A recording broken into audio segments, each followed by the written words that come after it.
want a baby. I, Adab, a woman, demanded one day, and I want a baby now. I'm young and beautiful, and I'm married. I need a baby before I'm too old and past my prime. Her husband, Arinjay, sighed a deep sigh. You can't always get what you want, he said. But I want it now. She screamed. Eventually, Arinjay relented, and the couple tried for a baby. For years they tried, but nothing happened. Every day morning, noon and night they prayed to the gods. They also prayed to the local snake charmer, who was considered a holy man, influenced by the gods, but still there was no baby. Adab's parents had chosen her husband for her because it was an accepted part of their culture and tradition. But Adab had always been angry about their choice because Arinjay was much older. He wasn't considered very good-looking, and he had a bad temper. He was one of 9 children and always had to fight for any attention within the family. As a result, he had grown into a bitter and often very angry man.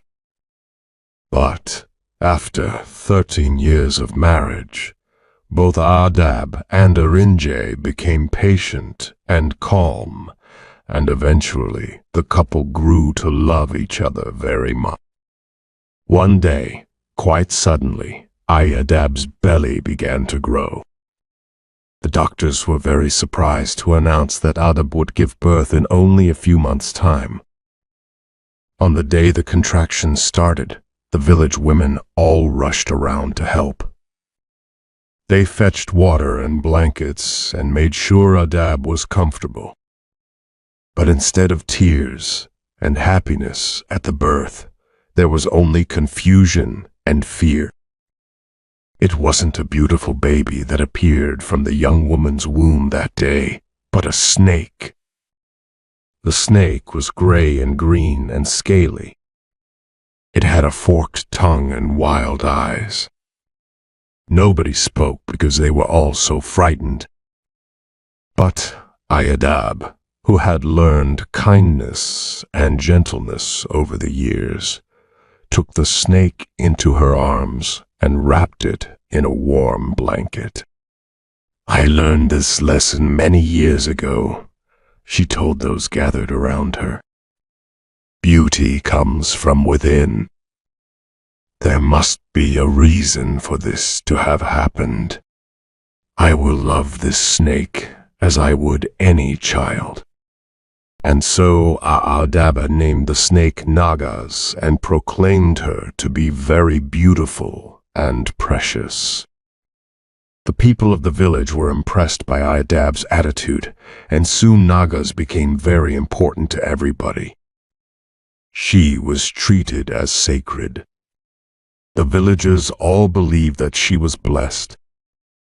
But outside the village, life was not so easy for Nagas. She was bullied and made to feel very bad. She had no friends and often spent her time alone. When she was older, her parents decided that it was time she should marry. They searched everywhere for a husband, but no one could be found. The boys and men from neighboring villages fell about laughing when the wedding was suggested. What do you take us for? They cried. None of us will marry an ugly snake. Adab and Arinjay searched high and low for a husband to marry their snake daughter, but eventually found a boy called Murali. Although he was eligible and prosperous, Murali had no wife because he hadn't spoken a word since his parents had been killed by one of the fierce lions that roamed the area. So affected by the loss was Murali that he remained forever mute. When Aadab and Arinje suggested the marriage, the young boy simply nodded his head in agreement. He had been teased and bullied since he had lost the ability to speak, and he understood what it was like to be alone and unloved. So, a few months later, the mute boy was married to the snake. Everyone watched and waited to see what would happen. Every day, the boy smiled and gained confidence. Every day, Nagas, the snake, coiled across his knees or draped her long body around his neck. Nobody could quite understand why the odd couple always looked so happy and contented. One night, some of the villagers gathered outside the window of the young couple's home, and what they saw amazed them all. As night set in, and the stars and moon filled the sky, the couple snuggled beside the fire. They embraced, and suddenly there was a gentle tearing noise, and the gray skin of the snake split open and fell away. A beautiful woman stepped out of the skin. That was when the young boy spoke aloud and smiled and held his wife in his arms. They laughed and talked all night, and the villagers couldn't believe their eyes. But the next morning, as the sun rose slowly, the boy again lost his tongue, and the girl clambered back into her snakeskin. It seemed that for just a few hours each night, they were both free, no longer trapped by their bad luck. The villagers all retired to their homes, but not before they told Aadab and Arinje what they had seen. "It is true," they insisted. "You have a beautiful daughter, and your son can speak."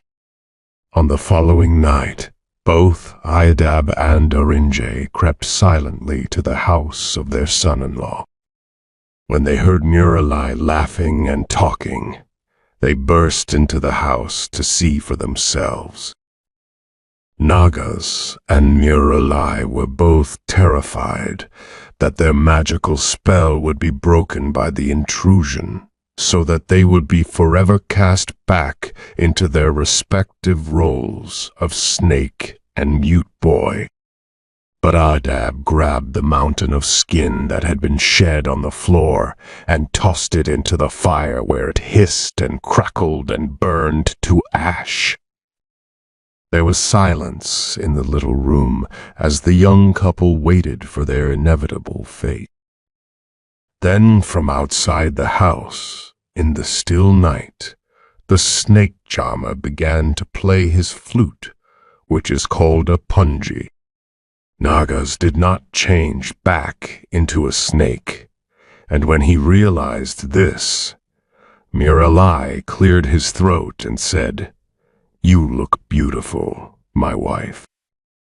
And you can speak, even though my parents are here," exclaimed Nagas. The young couple embraced, and both Aadab and Arinje cried with joy. A celebration was held that lasted for many days, and people came from miles and miles around to see the beautiful, happy couple. High up in the hills, the snake charmer smiled and transformed himself back into his usual form. There was a flash of light, and then, amongst the flowers and plants of the forest, the Asiatic lion appeared and roared a mighty roar. The great lion settled in a shaded corner of the forest and hid his punji beneath his large paws, and he knew then that his debt had been settled.